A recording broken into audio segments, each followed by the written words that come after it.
안녕하세요. 예디아기입니다. 예디아기의 사연을 여러분들에게 읽어드릴 DJ 유진입니다. 구독과 좋아요는 채널 운영에 큰 힘이 됩니다. 꼭 부탁드리며 저는 여러분들의 댓글도 모두 읽고 있습니다. 댓글도 많은 참여 부탁드릴게요. 그럼 오늘의 사연 시작합니다. 안녕하세요. 저는 안산에 살고 있는 29살 여자입니다.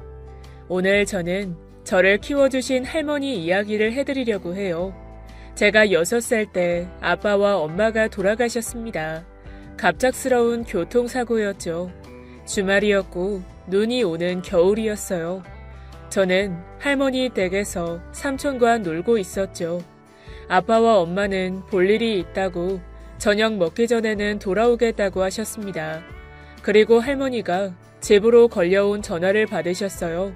거기까지가 제 기억입니다. 그리고 다음 기억은 장례식장이었죠. 어린 나이였지만 무슨 일인지 알고 있었어요.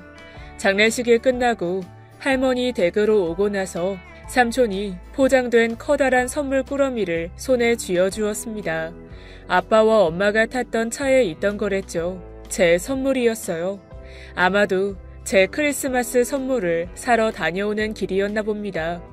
제가 그때 크리스마스 선물로 인형집을 꼭 받고 싶다고 했었죠.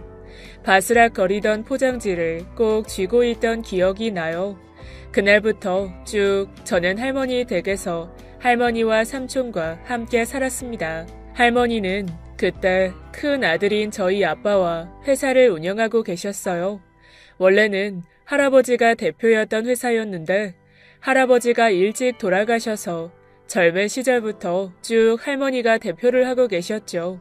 큰 아들과 며느리가 죽고 회사 일은 바쁘고 정신없는 와중에도 할머니는 저를 거두어 부족한 점 없이 키워주셨습니다. 보통은 큰아들이 죽었으니 자기 길을 가려고 준비 중이던 작은 아들에게 함께 일하자고 할 법도 한데 할머니는 그러지 않으셨어요. 나중에 삼촌에게 들었는데 그때 삼촌은 군대를 전역하고 대학교를 휴학한 상태였답니다. 그리고 영국 유학을 준비하는 중이었는데 갑작스레 이런 일이 닥쳐서 유학 가는 걸 포기하려고 했다죠. 그래서 할머니한테 할머니와 제 곁에 있겠다고 회사 일도 배우겠다고 했대요. 그런데 할머니가 절대 그러지 말라고 하셨답니다. 너희 아버지 돌아가시고 아직 어렸던 너희 키우면서도 혼자 잘 해냈다고 엄마 걱정 때문에 네 꿈을 접어서는 절대 안 된다고 하셨대요. 그래서 삼촌은 유학을 갔고 결국 자동차 디자이너라는 꿈을 이뤘답니다. 이게 다 할머니의 지지와 지원 덕분이라고 저에게 여러 번 이야기했죠. 삼촌이 유학 간 사이 저는 초등학교에 들어갔어요.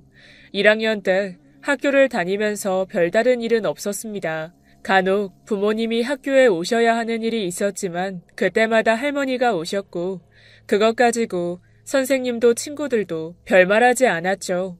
왜 엄마나 아빠가 오지 않았냐고 물어보지도 않았고요. 그런데 문제는 2학년 때 일어났습니다. 1학기가 시작하고 얼마 되지 않았을 때였어요. 선생님이 종례 시간에 학부모 상담 관련해서 이야기를 했죠. 부모님들에게 가정통신문을 잘 전해드리라고 하면서 뜬금없이 제 이야기를 했어요. 민정이는 할머니가 오실 거지? 할머니께 수업 시간 지나고 꼭 정해진 시간에 오시라고 해. 할머니들이 꼭두 새벽부터 오시는 분들이 계시는데 그러면 상담 못한다고 꼭 말씀드려라. 왜 굳이 저한테 이런 이야기를 하는지 이해가 안 됐습니다. 반 친구들은 선생님 이야기에 다들 저를 쳐다보고 있었죠. 제가 부모님 없이 할머니와 산다는 게 부끄럽거나 숨겨야 하는 것이라고 생각하진 않았어요. 하지만 제가 부모님이 없다고 말했을 때 그 이야기를 들은 사람들 표정이 달라진다는 것은 잘 알고 있었습니다. 그래서 굳이 제가 먼저 이야기는 하지 않았죠. 선생님은 제가 고아라는 것을 친구들에게 알리고 싶었던 걸까요? 종례가 끝나고 남자친구 둘이 저에게 몰려왔습니다. 넌 왜 할머니가 오시냐? 엄마 아빠 없어? 왜 말이 없어? 진짜야? 진짜 너 고아야? 그래, 나 엄마 아빠 돌아가셨어. 와, 나 고아 처음 봤다. 신기해. 신기한 일 아니야. 나 집에 가게 좀 비켜. 말하는 아이들도 어린 애들이었지만 듣는 저도 어린 애였죠. 별말 아닌데도 마음이 아팠어요.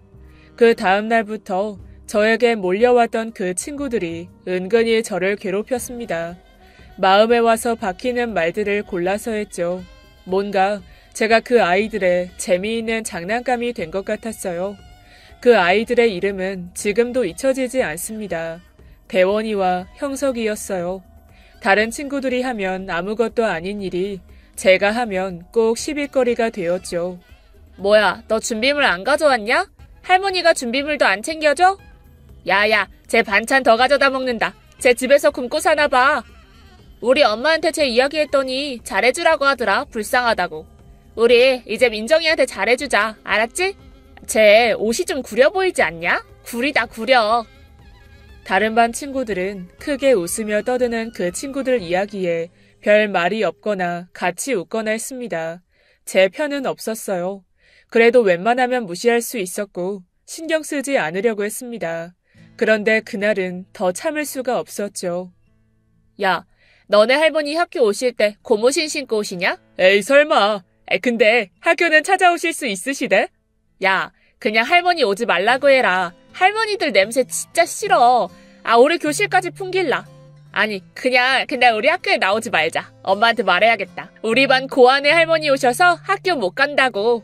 오, 야, 진짜 그래야겠다. 민정이네 할머니는 고무신 신고 학교에 온대. 민정이네 할머니는 고아랑 산대. 민정이네 할머니는 냄새 풀풀 풍긴대. 그만해! 신이 나서 노래 부르며 저한테 혀를 내미는 그 녀석을 더 이상은 봐줄 수가 없었어요. 의자에서 벌떡 일어나서 대원이를 힘껏 밀쳤습니다. 제가 생각보다 힘이 셌나 봐요. 대원이는 교실 바닥에 내동댕이 쳐졌고 그러면서 어딘가에 긁혀 얼굴에 피가 났죠. 피가 많이 난 건 아니었습니다. 그래도 아이들은 피를 보고 놀라서 소리를 질러댔고 지나가던 다른 반 선생님이 놀라서 들어오셨어요. 그리고 대원이는 양호실로 갔고 곧 담임 선생님이 오셨습니다. 선생님이 제가 밀쳤다는 것을 들었지만 저를 특별히 혼내지는 않았죠. 하지만 경멸하는 표정으로 저를 흘겨보았어요. 20년은 된 일인데도 그 표정이 잊혀지지 않았습니다. 네가 그럴 줄 알았다. 그런 말을 눈으로 하고 있었어요. 그날 집에 돌아가서 할머니에게 그 일은 이야기하지 않았죠. 다음 날 학교가 끝나고 집에 돌아가려고 했는데 선생님이 저를 교무실로 불렀습니다. 대원이네 엄마가 대원이를 데리고 저를 기다리고 있었어요. 너 이거 어떻게 할 거야? 우리 애 얼굴 보이지? 그 아이 얼굴에 커다란 반창고가 붙여져 있었습니다. 저는 깜짝 놀라서 얼어붙었어요. 입 다물고 있으면 다인 줄 아니? 너 집에서 뭘 보고 배웠길래 여자애가 그 모양이야? 어떻게 친구한테 이런 짓을 해? 아, 너 엄마 아빠 없다고 했지? 역시 본데 없이 자라는 애들이 다 이 모양이지. 그렇지 않아요, 선생님? 선생님도 얘 때문에 힘드시겠어요. 아무래도 그렇죠. 그렇지 않아도 제가 잘 살핀다고 살피는데도 이런 일이 벌어졌네요. 죄송합니다, 어머님. 선생님, 얘네 할머니인지 할아버지한테 제대로 보상해야 할 거라고 전해주세요. 그리고 저 얘랑 대원이랑 같은 반에 그냥 못 놔둬요. 애를 다른 반으로 보내던가 다른 학교로 보내주세요. 정말 불쾌해요. 그게 전학시키는 건 보통 일이 아니어서요. 제가 다시는 그런 짓 못하게 제대로 주의시키겠습니다. 너 민정이 그렇게 서 있지만 말고 어서 죄송하다고 말씀드려. 선생님은 저에게 윽박을 질렀고 그 아이 엄마는 저를 잡아먹을 듯이 노려보고 있었죠. 말 한마디가 안 떨어졌어요. 그때였습니다. 할머니가 교무실로 들어섰어요. 지금 어린애 하나 두고 어른 둘이서 뭐 하는 겁니까? 교무실을 울리는 할머니의 커다란 목소리에 선생님과 그 아이 엄마는 할머니를 쳐다보았죠. 저기 누구시죠? 나 민정이 할미 되는 사람이에요. 선생님도 대원이 엄마도 놀란 표정이었어요. 아이들이 놀린 것처럼 할머니가 키운다고 하니 몸빼바지 입고 고무신 신는 시골 할머니를 생각했었나 봅니다. 긴 생머리를 뒤로 묶고 짙은 회색 바지 정장을 입고 목에 두른 스카프에 검은 구두를 신고 나타난 할머니의 모습은 언제나처럼 참 멋졌죠. 할머니가 그때 나이가 50대 중반 정도였습니다. 할머니라는 호칭이 무색하게 아직 젊은 나이여서 아마 더 놀라기도 했을 거예요. 할머니를 보자마자 저는 마음이 든든하기도 했지만 할머니가 제가 한 짓을 알게 된 것에 걱정되기도 했습니다. 선생님, 어떻게 된 일인지 자초지종은 다 듣고 이렇게 저희 아이에게 일방적으로 주의를 쥐고 계시는 겁니까? 자초지종이라니요, 할머님. 민정이가 대원이를 갑자기 밀쳐서 보다시피 이렇게 얼굴에 생치기가 났어요. 그래요. 어제 우리의 얼굴에 피가 철철 났었다고요. 민정이가 왜 갑자기 친구를 밀쳤을까요? 정말 아무 일이 없었는데 그랬나요? 선생님은 저희 민정이에게 한 번이라도 물어보셨습니까? 그건 대원이도 본애도 그렇게 이야기했습니다. 선생님, 그동안 민정이가 대원이한테 괴롭힘 당했던 거는 전혀 모르셨던 겁니까? 선생님이 아이들 앞에서 민정이가 고아라고 말한 이후로 계속 이 아이와 형석이라는 다른 아이가 저희 민정이를 괴롭혔다고 하는데 선생님이라는 사람이 그거는 파악 못하고 지금 무작정 이렇게 보호자도 없이 혼자 있는 9살짜리를 이 아이 엄마라는 사람과 함께 윽박지르고 있었던 겁니까? 할머니의 호통에 선생님 고개가 쏙 들어갔어요. 아니, 괴롭히기는 뭘 괴롭혀요? 그렇게 말하는 할머니는 애한테만 이야기 듣고 그러나 본데 우리가 그걸 어떻게 믿습니까? 왜요? 엄마 아빠 없는 고아 말은 못 믿습니까? 우리 애한테 들은 이야기가 아니고 좀 전에 교실에 들려서 반 다른 친구들에게 들은 이야기입니다. 아이들이 민정이가 힘들어했다고 얘기해줬어요. 어제도 둘이 민정이를 둘러싸고 계속 괴롭혔다고요. 아까 우리 민정이한테 뭘 보고 자라서 그 모양이라고 했습니까? 그러는 댁내 아들은 뭘 보고 자라서 벌써부터 자기보다 약하다고 생각되는 아이를 골라서 공격하는 겁니까? 지금 보니 어머님을 쏙 빼닮아서 그런 거군요. 뭐라고요? 이 할머니가 진짜 해보자는 거예요? 화나서 펄쩍 뛰는 대원이 엄마를 무시하고 할머니는 선생님에게 말했어요. 선생님, 그냥 월급만 받는 직업 생각하시면 다른 직업 찾으세요. 선생님은 교육자입니다. 먼저 앞서서 아이들에게 편견을 심어주는 사람이 무슨 선생님입니까? 그리고 대원이 어머니, 민정이가 대원이 얼굴에 생채기 낸 건 분명 잘못한 일입니다. 죄송합니다. 다시는 그런 일 없도록 제대로 교육시키겠습니다. 보상 원하시면 말씀하세요. 합리적인 선에서 드리겠습니다. 민정이 너도 대원이한테 미안하다고 말해. 미안해, 대원아. 단, 어머니와 어머니네 아이가 저희 아이에게 한 모욕적인 언행들은 사과하셔야 될 겁니다. 다시는 그런 일 없도록 하셔야 하고요. 그렇게 알고 계세요. 할머니는 할 말을 모두 마치고 얼빠져 있는 제 손을 잡고 교무실을 나오셨어요. 그리고 저를 꼭 한번 안아주시고 교문 앞에 차가 있으니 먼저 집에 가 있으라고 하셨죠. 할머니는 마저 할 일이 있다고 하시면서요. 할머니는 할머니 특유의 당당한 걸음걸이로 교장실로 가셨습니다. 가방을 가지러 교실에 갔더니 반 친구 몇이 남아있었죠. 할머니 만났어? 민정아, 미안해. 걔네가 나빴는데 도와주지 못했어. 한 친구가 이렇게 말하자 다른 친구들도 말해주었어요. 그동안 미안했다고 앞으로 잘 지내자고 말이죠. 눈물이 나올 것 같았지만 꾹 참고 친구들에게 고맙다고 말하고 교문을 나섰습니다. 할머니가 타고 온 자동차에서 기사 아저씨가 내려 저를 차에 태워주셨어요. 마침 학교 밖으로 나오던 대원이 엄마와 대원이와 눈이 마주쳤죠. 둘이 차에 타는 제 모습을 보고 깜짝 놀랐습니다. 할머니는 1시간 정도 있다가 집으로 오셨어요. 그리고 아무 말 없이 저녁을 차려주셨죠. 함께 저녁을 먹고 할머니가 저를 방으로 부르셨습니다. 민정이, 너희 엄마 기억나니? 기억나. 네 기억에 네 엄마는 어떤 사람이었어? 우리 엄마 예쁘고 착하고 좋은 사람. 응, 맞아. 너희 엄마 정말 예쁘고 착하고 너무 좋은 사람이었지. 근데 그것만이 아니었어. 너희 엄마는 진짜 멋진 사람이었어. 멋진 사람? 너희 아빠가 소개시켜준다고 집에 데려왔는데 그날 바로 너희 엄마한테 내가 반했다. 참 사람이 소박하고 얌전한데 할 말은 딱 부러지게 잘하더라. 내가 그때까지는 좀 성격이 야물딱지지 못해서 그런 사람들 되게 좋아했었는데 너희 엄마가 딱 그랬지. 그랬어? 그리고 너희 엄마는 자기를 포기하는 사람이 아니었어.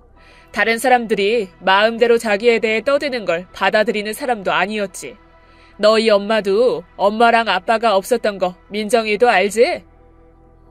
나처럼 고아였던 거 알아. 맞아. 너희 엄마는 누구 하나 도와주는 사람 없이 자랐단다. 너한테 그 아이들이나 너희 선생님이 그런 것처럼 너희 엄마한테도 사람들이 얼마나 뭐라고 했겠니? 그런 말을 들을 때마다 너희 엄마는 이렇게 생각했대. 저 사람들이 말하는 사람은 내가 아니다. 저 사람들이 말하는 사람은 바로 자신들이다. 할머니가 무슨 이야기 하려는지 알겠니? 세상에는 사는 세상이 좁은 사람들이 많어. 자기들이 옳은 줄만 알고 자기들만 세상에 있는 줄 알고 그런 사람들은 자기네랑 조금만 다르면 달려든다. 그럴 때마다 싸울 수는 없어. 그렇다고 너무 참지는 마. 힘들면 할머니한테 삼촌한테 도와달라고 하면 돼. 그 사람들이 뭐라고 하던 너는 너야. 할머니랑 삼촌이 사랑하고 너희 끝내주게 멋진 엄마랑 아빠가 사랑하는 민정이. 알았지? 할머니에게 안겨 저는 한참 울었어요. 엄마가 돌아가시고 할머니와 엄마 이야기를 이렇게 길게 하는 건 처음이었죠. 할머니가 이렇게 사근사근 제게 이야기하는 것도 처음 같았습니다. 할머니는 다정했지만 편하기보다는 엄하고 강한 분이셨거든요. 그래서 더 눈물이 많이 났던 것 같았죠. 할머니가 말한 것들이 어린 제게 다 와닿지는 않았지만 할머니가 저를 위로하려는 건지는 확실히 알았습니다. 그날 밤 할머니가 제 방에 들어오셨어요. 저는 내일 학교 갈 걱정 때문에 잠을 못 이루고 있었죠. 하지만 이렇게 늦었는데 안 잔다고 혼날까봐 급히 눈을 감고 자는 척했습니다. 할머니가 제 옆에 앉아서 제 머리칼을 쓰다듬으셨어요. 그러면서 한숨을 한 번씩 쉬셨죠. 그리고 혼잣말을 하셨습니다. 이 어린 것이 나 때문에 고생이구나. 미안하다 민정아. 다 이게 나 때문이야. 내 팔자 때문에 이 예쁜 것이 벌써부터 이렇게 마음앓이를 하는구나. 할머니 목소리가 점점 잠겼어요. 울고 계셨던 거죠. 내가 사랑하는 사람들이 죽어나가는 팔자인 게지. 내가 그게 무서워서 너희 엄마 아빠 죽고 나서도 내가 널 얼마나 사랑하는지 표현을 잘 못했어. 근데 영민한 너는 내가 마음을 다 안 주고 있는 걸 알고 나한테 입을 다물었구나. 다 내 잘못이다. 미안하다 내 아가야. 할머니가 우는 소리를 듣는데 덜컥 겁이 났어요. 할머니는 엄마와 아빠가 돌아가셨을 때에도 우시기는 했지만 흐트러지지는 않으셨어요.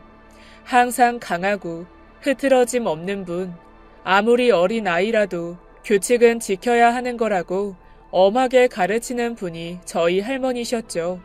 그런 분이 다른 큰일도 아니고 제 학교 일 때문에 이렇게 울고 계신다니 정말 심장이 두근거렸습니다. 할머니가 방을 나가시고 나서 전 다짐했어요. 다시는 할머니를 울게 하지 말자.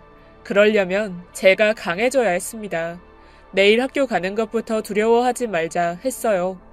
학교에서 또 선생님이 어떤 눈으로 저를 쳐다볼지 걱정됐는데 막상 학교에 가니 선생님이 오히려 제 눈을 피하셨죠.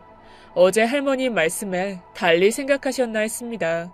며칠 후 형석이가 쭈뼛거리며 제 자리 앞으로 왔어요. 또 무슨 말을 하려고 일어나 했는데 놀랍게도 저에게 미안하다고 했죠. 어벙벙해져서 쳐다보는데 얼굴이 빨개져서는 다시는 안 그러겠다고 그러는 거예요. 그래서 알았다고 했습니다. 그리고 그날 학교가 끝나 교문을 나서는데 대원이 엄마가 저와 대원이를 불러 세웠어요. 무서웠죠. 또 저한테 소리를 지를까 봐요. 그런데 한쪽으로 저와 대원이를 데리고 간 대원이 엄마가 그때와는 다른 표정으로 말했습니다. 민정아, 대원이가 할 말이 있대. 대원아, 어서 말해. 미안해. 이제 안 그럴게. 그래. 민정아, 아줌마도 미안했다. 내가 너를 오해했네. 미안해. 민정이 이제 괜찮지? 네? 네. 그래, 이제 둘이 사이좋게 지내는 거야. 민정아, 우리 확실히 민정이한테 사과했다. 맞지? 제가 딴소리라도 할까봐 그런지 자꾸 확인하려고 했어요. 왜 저렇게 저한테 싱글거리면서 말을 하는 걸까 이상했죠. 그래도 무섭게 굴던 사람이 말이라도 사과하니 기분이 나쁘지는 않았습니다. 그리고 며칠 후 학교에 갔더니 저희 담임 선생님이 아닌 다른 선생님이 와 계셨어요. 사정이 생겨 쉬시게 되었다고 오늘부터 자기가 새 담임 선생님이라고 하셨죠. 며칠 사이에 이런저런 일이 있으니 이상하고 신기했습니다. 하루를 보내고 집에 가려는데 한 친구가 제게 황급히 와서 소곤거렸어요. 교무실에서 심부름을 하고 있던 자기 언니에게 들은 이야기라고 했죠. 저희 할머니가 학교에 오셨던 그날 할머니가 돌아가시고 교장실에 원래 담임 선생님이 불려가셨대요. 얼마 후에 교무실로 선생님이 돌아오셨는데 표정이 안 좋으셨답니다. 무슨 일인가 했는데 그때 아무래도 선생님이 벌을 받은 것 같다고 했죠. 할머니가 마법이라도 부린 걸까? 저 혼자 끙끙 앓던 일들이 모두 해결된 것이 마냥 신기했습니다. 어른이 되고 나서 너무 궁금해서 할머니한테 물어본 적이 있었어요. 그때 어떻게 하신 거냐고 말이죠. 할머니는 대수롭지 않다는 듯이 말씀하셨습니다. 교장 선생님 좀 거하게 협박해드렸다고요. 진짜인지 아닌지는 모르겠지만 할머니다운 말씀이어서 한참을 웃었죠. 아무튼 저는 다음 달부터 할머니에게 이야기해서 태권도를 다니기 시작했어요. 어떻게 해야 강해지는 걸까? 어린 마음에 결정한 게 무술을 배우는 것이었죠. 그렇게 태권도를 시작해서 합기도 검도를 몇 년씩 다녔어요. 체력이 좋아져서인지 점점 자신감이 생겼습니다. 못된 남자애들이 저를 놀리거나 괴롭혀도 그냥 한 대 쥐어박으면 쓰러질 꼬마들로 보였죠. 그렇다고 진짜 때린 적은 없습니다. 사람의 마음가짐이 겉으로 드러나나 봐요. 언젠가부터 학교에서 저를 건드는 아이들이 없어졌죠. 전 다른 아이들처럼 고아가 아닌 평범한 아이가 되었습니다. 제가 좀 더 마음이 강한 아이가 되어가는 사이 오랜 유학을 마치고 삼촌이 귀국했어요. 몇 년 동안 함께 있지 못했지만 잊지 않고 때마다 선물과 편지를 보내던 삼촌이었던지라 금세 친근해졌죠. 삼촌과 함께 살게 되고부터 삼촌은 일찍 일어나 바쁜 할머니 대신 제 아침밥을 차려주고 함께 아침을 먹으며 하루에 대해 물어보고는 했습니다. 출근해야 하는 바쁜 아침에요. 할머니가 주시는 용돈이 있는데도 일주일에 한 번은 따로 용돈을 주었습니다. 꼭 용돈을 주어서는 아니고 그냥 삼촌이 좋았어요. 저를 언제나 지지해주는 할머니도 계셨지만 저를 사랑해주는 사람이 옆에 또 한 명 있다는 건 정말 축복받은 기분이었죠. 친구들에게 삼촌 이야기를 하면 다들 부러워했습니다. 잔소리 안 하고 대화 통하는 삼촌이 있어서 정말 부럽다고요. 고등학생이 되고부터 집에 들어가는 시간이 늦는 날이 많아졌습니다. 하루는 학원이 끝나고 집에 들어가는데 길에 가로등이 망가졌는지 꺼져 있어서 정말 컴컴했죠. 웬만한 건 무섭지 않은 저도 조금 무서웠습니다. 어두운 골목을 걸을 때 뭐가 제일 무서운 줄 아세요? 사람 발자국 소리, 그게 제일 무섭습니다. 또각또각 여자 구두 소리면 반갑죠.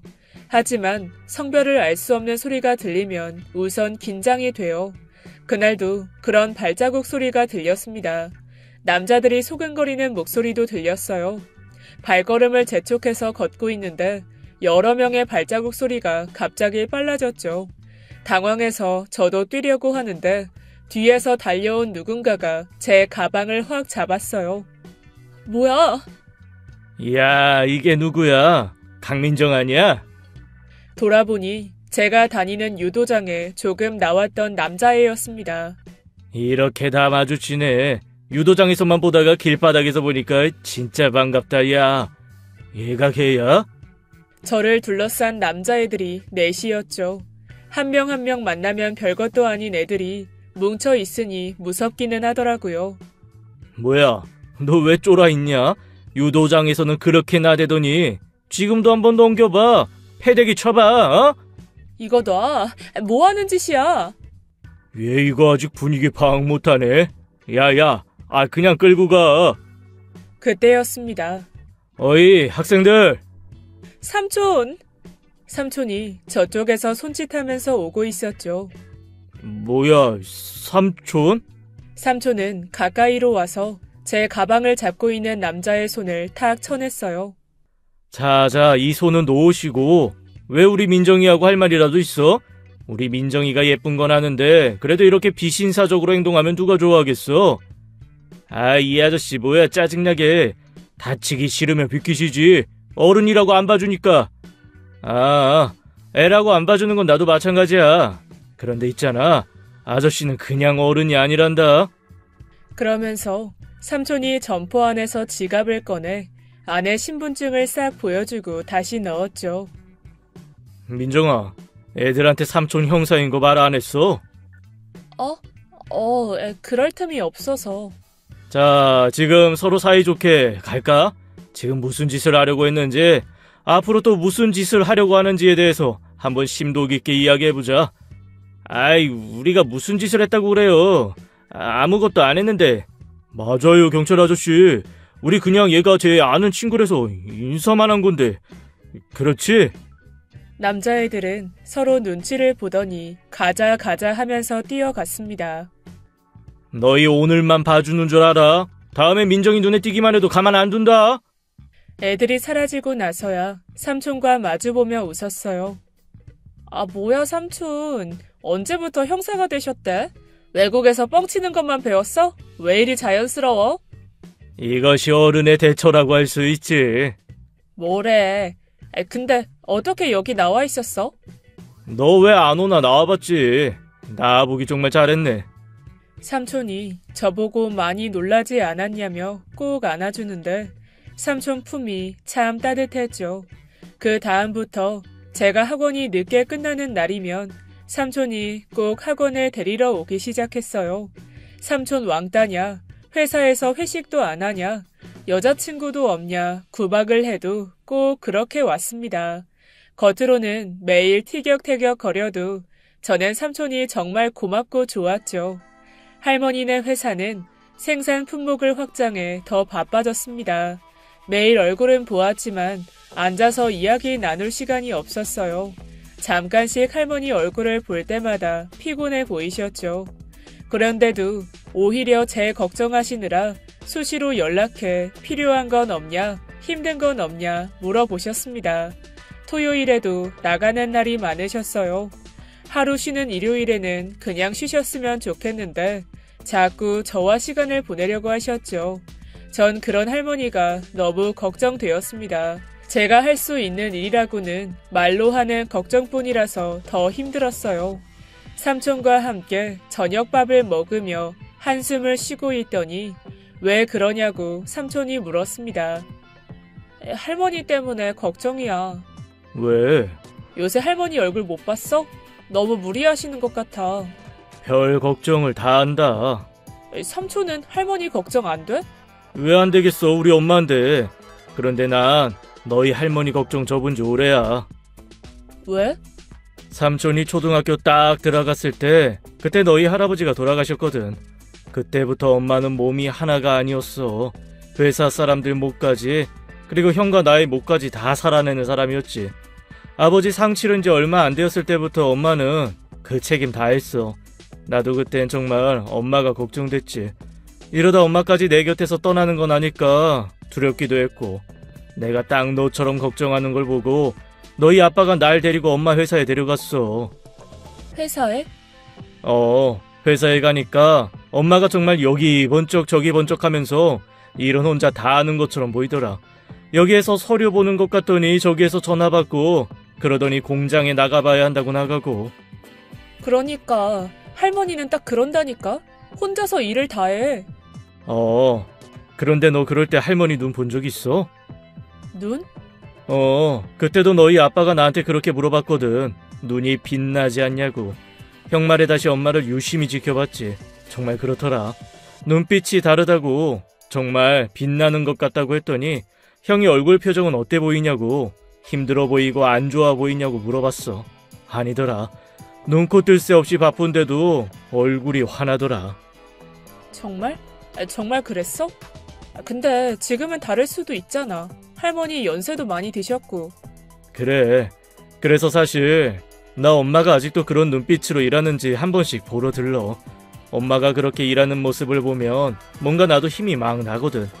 일하기 싫고 지치고 그럴 때 엄마 일하는 모습이 나한테 약이다. 그리고 더 이상 그렇게 일하시는 게 아니라면 쉬시게 해드리고 싶어서. 그럼 최근에는 언제 할머니한테 다녀왔어? 실은 얼마 전에 다녀왔지. 뭐야? 삼촌도 할머니 걱정됐구만. 들켰네. 아무튼 할머니 걱정 너무 하지 마. 할머니는 회사 일도 사랑하시지만 너도 나도 엄청 사랑하시거든. 그래서 몸이 힘들 정도로 밀어붙이지 않을 거야. 너도 열심히 일하는 할머니 자랑스럽지 않냐? 난 정말 우리 엄마가 자랑스럽다.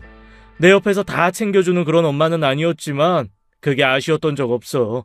사실 너희 할머니가 어렸을 때서부터 내 롤모델이야.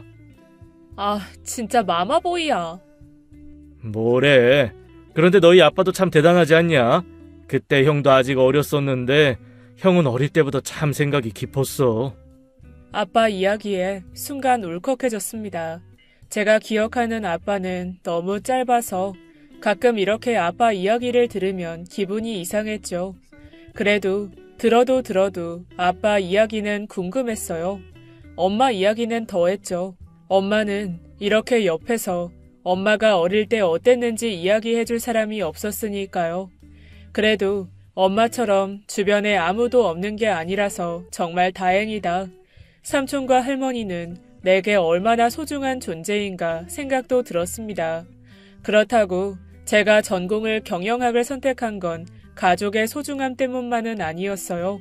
할머니는 제가 할머니 때문에 경영학을 공부하려고 한다고 반대했지만 제 마음은 그것만이 아니었죠. 물론 할머니와 함께 일하는 게 제 꿈이었습니다. 왜냐하면 저도 삼촌처럼 할머니가 제 롤모델이었으니까요. 하지만 할머니가 힘드실까봐 하기도 싫은 일을 하려는 건 아니었죠. 전 어릴 때부터 할머니 회사에서 많이 놀았습니다. 학교가 일찍 끝나고 나면 할머니 회사에 가서 숙제도 하고 혼자 놀기도 하면서 할머니가 일하는 것을 봤어요. 수많은 생활용품을 찍어내는 할머니네 공장은 봐도 신기했죠. 그냥 할머니네 회사는 제 일부분이었습니다. 그곳에서 일하는 건 너무나 당연한 일 같았어요. 할머니와 함께 일하고 회사를 키워나가고 그게 제가 바란 꿈이었죠. 그래서 할머니의 우려에도 저는 경영학 전공을 선택했고 4년 후 졸업했습니다. 불만스러워하는 할머니를 뒤로하고 할머니 회사 취업 공고에 응시했고 인턴으로 붙었어요. 오래 일하신 직원분들이 많아서 저를 어릴 때부터 보신 분들이 많았죠. 할머니는 제가 입사한 날 사람들에게 말했습니다. 절대 자기 손녀라고 봐주거나 눈치 보거나 하지 말라고 말이에요. 말뿐이 아니라고. 만약에 그런 비상식적인 일이 일어나는 것을 보면 징계를 내리겠다고 무섭게 말씀하셨죠. 할머니가 무서운 줄은 알았지만 그날 정말 놀랐습니다. 카리스마가 아주 그냥 할머니에게서 어떻게 저 같은 아이가 나온 건지 신기했어요. 같은 회사를 다니면 같이 출근하고 퇴근할 줄 알았는데 그것도 아니었죠. 할머니는 외근도 많았고 일이 생기면 새벽같이 출근하실 때도 많았어요. 외근 갔다가 바로 퇴근하시는 경우도 많아서 함께 퇴근하기도 참 어려웠습니다. 함께 출퇴근하는 로망은 깨졌지만 그래도 할머니와 함께 일한다는 건 좋았어요. 물론 저는 회사 대표님과는 너무나 멀리 떨어져 있는 책상에서 일하는 인턴 나부랭이였지만요. 회사를 다니면서 저는 할머니한테 다시금 반했습니다. 할머니 연세에 어떻게 이런 마인드를 가지실 수 있는지 신기했죠. 요즘 젊은 사람들이 딱 바라는 회사 분위기가 이곳에 있었어요. 우선 위계 질서가 딱딱하지 않았죠. 상사라고 부하 직원에게 함부로 대하지 않았고 부하 직원들은 자유롭게 자기 의견을 이야기했습니다. 회식을 강요하는 분위기도 없었고 함께 모이면 모두 즐겁게 노는 분위기가 되었어요. 자유롭지만 서로 지킬 것은 확실히 지키는 분위기였죠. 제가 대표님 손녀여서가 아니라 정말 회사 가는 게 두렵거나 괴롭지 않은 곳이었습니다. 그래서 사람들이 거의 그만두지 않고 오래 일하나 보다 했죠. 전체 회식이 있는 날이었어요. 고기 먹는 날이라고 다들 신나 있었죠. 저도 신나서 한참 먹다가 보니 옆에 할아버지가 계실 때부터 함께 일했던 김 이사님이 계셨습니다. 제가 어릴 때부터 예뻐해 주신 분이라 저한테는 할아버지 같은 분이셨어요. 김 이사님이랑 이런저런 이야기를 나누다가 제 나이 이야기가 나왔죠. 벌써 네가 25이라니 신기하다. 요즘 회사에서 일하는 널 보며 유 대표님이 처음 회사 맡으셨을 때가 생각나. 그때 할머니가 몇 살이셨어요? 아이 그때 내가 29이셨어. 정말 그렇게 어리셨어요? 그런 줄은 몰랐어요. 지금 내가 생각해도 참 대단하셨다. 그때 내가 너보다 어렸거든. 그래서 유 대표님이 엄청 어른처럼 보였는데 지나고 보니 그런 것도 아니었는데 다 이겨내신 거지. 할아버지 돌아가시고 회사는 어땠어요? 배전무라고 있었어. 너희 할아버지랑 친구였지. 나랑 비슷한 시기부터 함께 일했었거든. 그런데 그 양반이 유 대표님이 대표 댕겨가지고 난리를 쳤어. 여자인 게 대표인 게 말이 되냐고. 자기한테 자리 내놓으라고 말이야. 네? 그런 일이 있었어요? 원래 회사 시작할 때 너희 할아버지랑 대표님이랑 같이 시작한 거거든. 배전무는 좀 지나고 나서 직원으로 들어왔는데 할아버지 친구라고 좀 승진이 발리했지. 원래도 유 대표님 회사였는데 아주 자기가 회사 먹으려고 난리를 치는데 어처구니가 없었다. 그때 별말을 다 했어. 대표님한테 여자라고 무시하는 소리, 못된 말들 내뱉고 책상이랑 집기를 다 부수고 위협했어. 거기에 동조하는 사람도 몇 있어서 같이 난동을 부렸지. 너희 집에도 찾아갔었다고 들었다. 전 전혀 몰랐어요. 뭐 좋은 이야기는 아니니까. 그런데 대표님은 전혀 미동도 안 하셨어. 그러거나 말거나 그 사람이 난리친다고 해서 회사가 그 사람 것이 되는 게 아니니까. 말이야 배전무가 직원들을 다 포섭해서 회사를 뒤집으려고 했는데 웬만한 사람들은 알았지.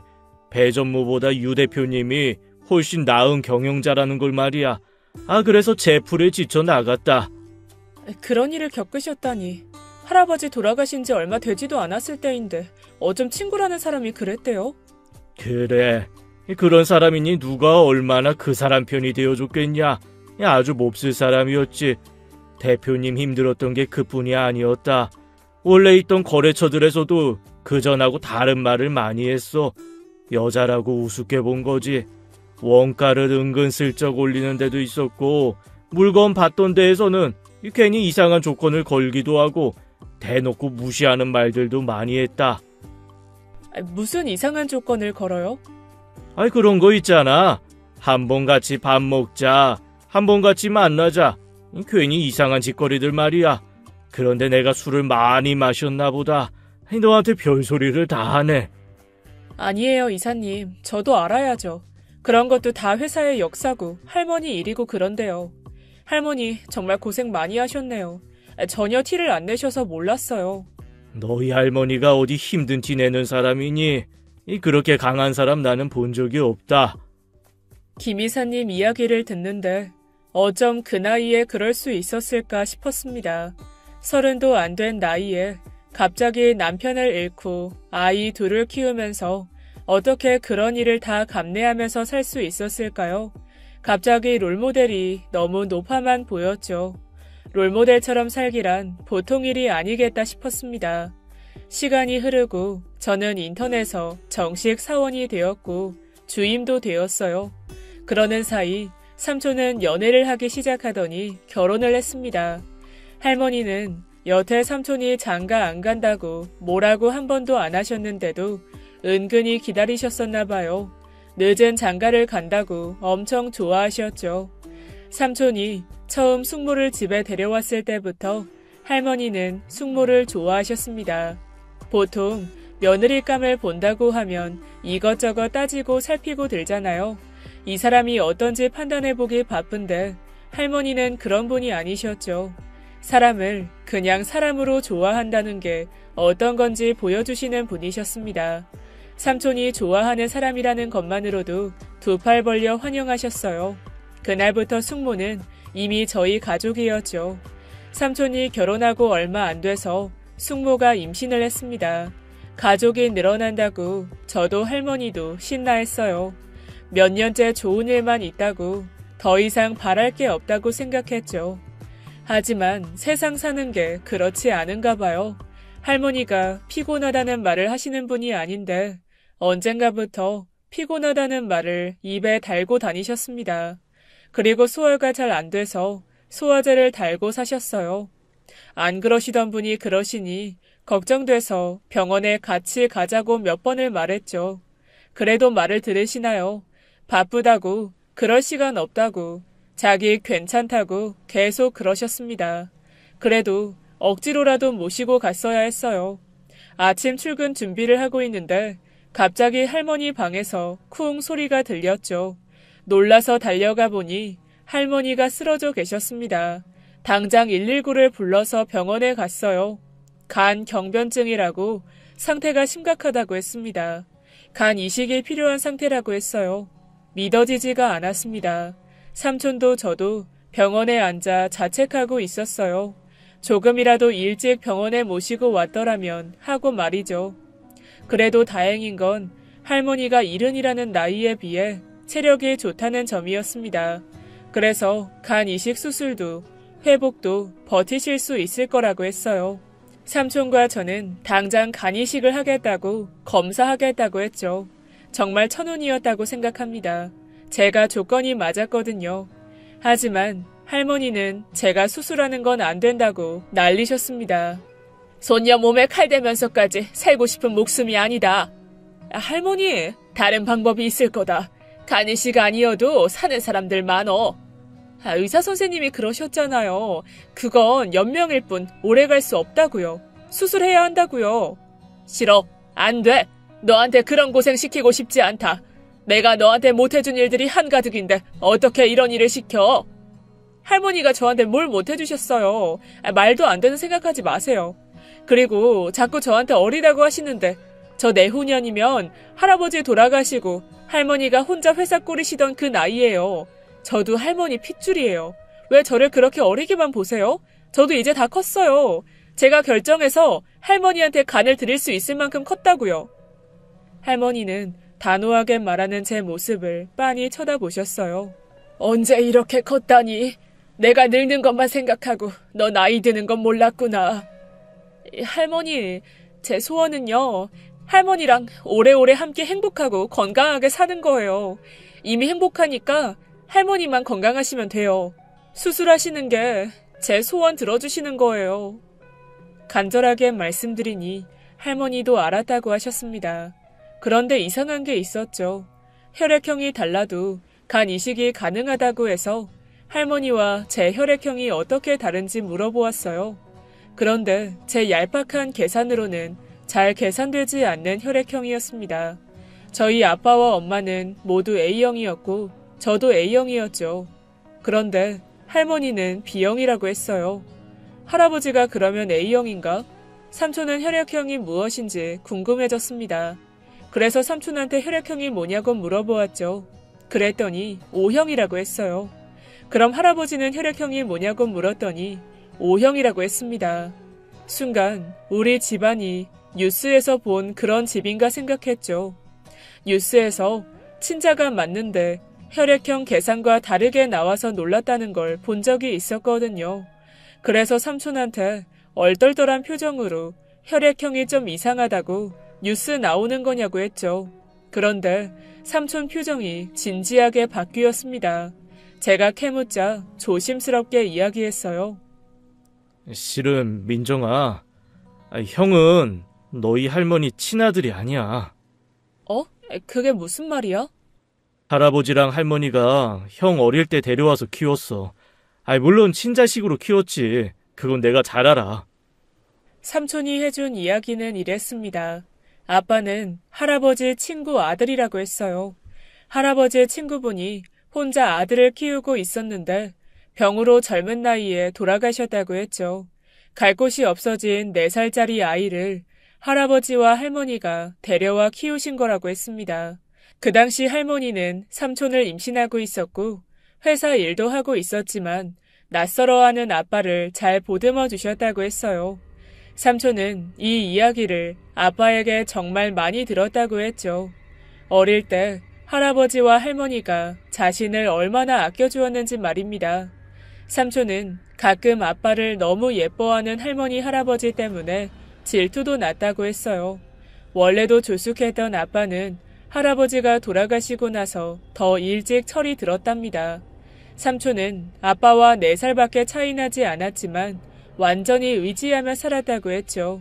아빠는 할머니를 도우려고 대학교 공부도 포기했답니다.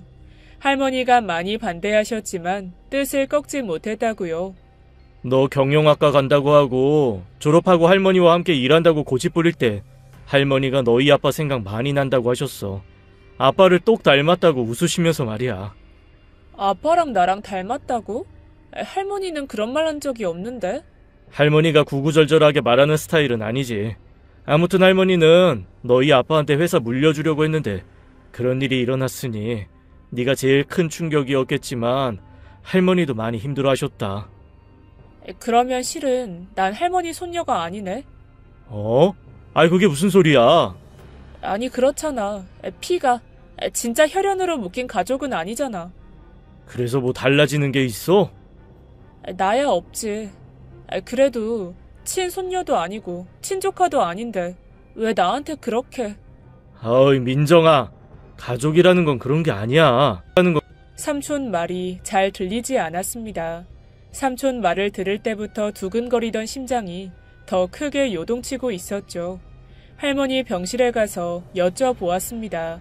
왜 저를 키우셨는지, 왜 이야기를 안 하셨는지, 왜 친손녀도 아닌 저를 키우느라 고생을 하셨는지 말이에요. 얘가 왜 하나만 한 소리를 하고 있어? 넌 그냥 내 손녀야. 무슨 소리를 하는 거니? 그래도 할머니랑 저는 아무 상관도 없는데. 상관이 왜 없어? 네 아빠는 누가 뭐래도 내 아들이다. 너는 내 손녀고 네가 말하는 피가 그렇게 중요한 거니? 그러면 네 엄마는 우리 가족이 아니니? 그거야. 엄마는 결혼한 거니까 당연히. 민정아, 가족이라는 거는 그렇게 정해져 있는 게 아니야. 할머니가 왜 이야기 안 했냐고 했지? 굳이 숨기려고 한 건 아니었어. 그냥 상관없으니까. 그냥 넌 내 가족이니까. 나한테 그건 중요한 게 아니었으니까. 할머니. 저는 할머니를 붙들고 참았던 울음을 쏟았습니다. 아이고, 이게 뭐가 울 일이라고. 많이 강해졌다고 생각했는데 여전히 울보야 울보. 민정아, 별일 아니다. 별일 아니여. 네가 너무 크게 생각하고 있어. 나는 네 아빠를 만나고 키우면서 정말 행복했어. 난 항상 네 아빠랑 제일 쿵짝에 잘 맞았거든. 그냥 네 아빠만 있어도 행복할 텐데 끝내주게 멋진 네 엄마도 소개시켜줬지. 거기다가 네 엄마 아빠처럼 끝내주게 멋지고 나랑 쿵짝도 잘 맞는 손녀도 낳아줬어. 내가 살면서 이런 복이 다 있나 싶었다. 할머니는 여전히 훌쩍이는 제 등을 토닥여 주었죠. 할머니, 저도 할머니를 만나서 정말 행복했어요. 지금도 너무 행복해요.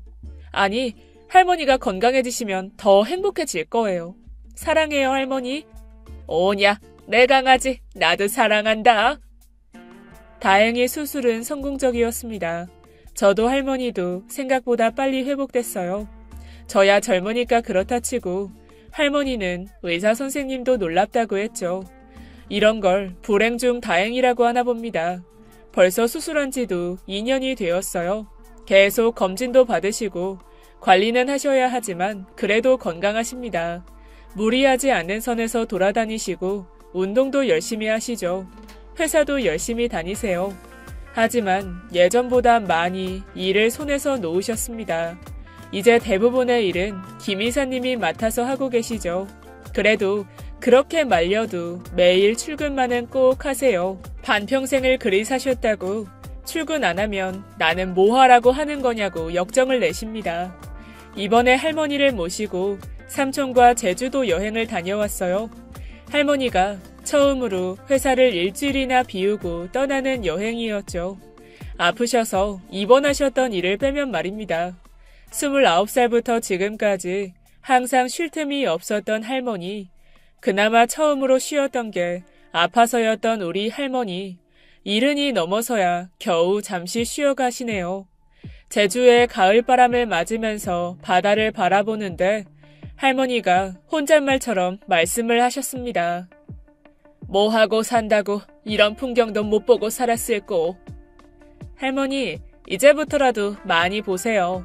제가 많이 모시고 다닐게요. 무슨, 넌 친구들이랑 다니기나 해. 연애도 좀 하고, 뭔 늙은이랑 다닌다고.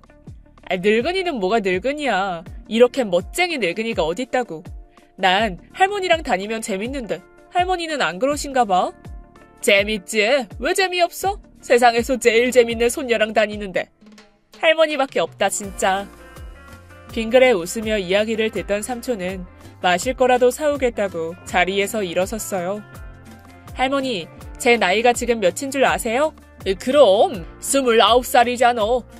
네, 할머니는 29살 때 뭐 하셨는지 기억나세요? 보자, 내가 그때 뭘 했더라? 잠시 기억을 되짚어보다니 인상을 살짝 찌푸리셨죠. 그래, 그랬네. 너희 할아버지가 돌아가셨어. 그래, 그때부터 회사를 혼자 맡기 시작했네. 네, 그러셨어요. 제 나이에 그 일을 다 겪으셨어요. 그러면서 두 아들도 훌륭하게 키우셨고요. 어떻게 그러실 수 있으셨어요? 젊은 나이에 그 무거운 짐을 다 어떻게 짊어지신 거예요? 전 그때 할머니 나이가 됐는데도 아직 너무 어린가 봐요. 어리긴 너도 다 컸는데. 할머니는 다른 대답 없이 그저 제 얼굴을 쓰다듬으며 미소 지으셨습니다. 저도 그저 얼굴을 할머니에게 기대고 함께 바다를 바라보았어요. 할머니를 따라가려면 한참은 멀은 저는 그래도 여전히 할머니가 제 롤모델입니다. 삼촌은 할머니만큼은 아니라도 비슷하게는 된 것 같아요. 자기 분야에서 알아주는 사람도 되었고 숙모와도 여전히 사이가 좋고 아들 좋다고 맨날 물고 빨죠. 아, 그렇게 과한 애정 표현은 사실 할머니와 딴판이기는 해요. 그래도 삼촌도 할머니처럼 책임감 있고 사랑이 넘치고 그러면서도 자유로운 사람이랍니다. 저도 언젠가는 삼촌처럼 롤모델을 따라가다 보면 비슷한 분위기는 날 수 있겠죠. 저희 할머니 그리고 곁들여 저희 삼촌 이야기 들어주셔서 감사합니다. 제 사연은 여기까지예요. 지금까지 예디야기였습니다. 끝까지 함께 해주신 여러분 진심으로 감사드리며 전 내일 이 시간 다시 돌아올게요. 감사합니다.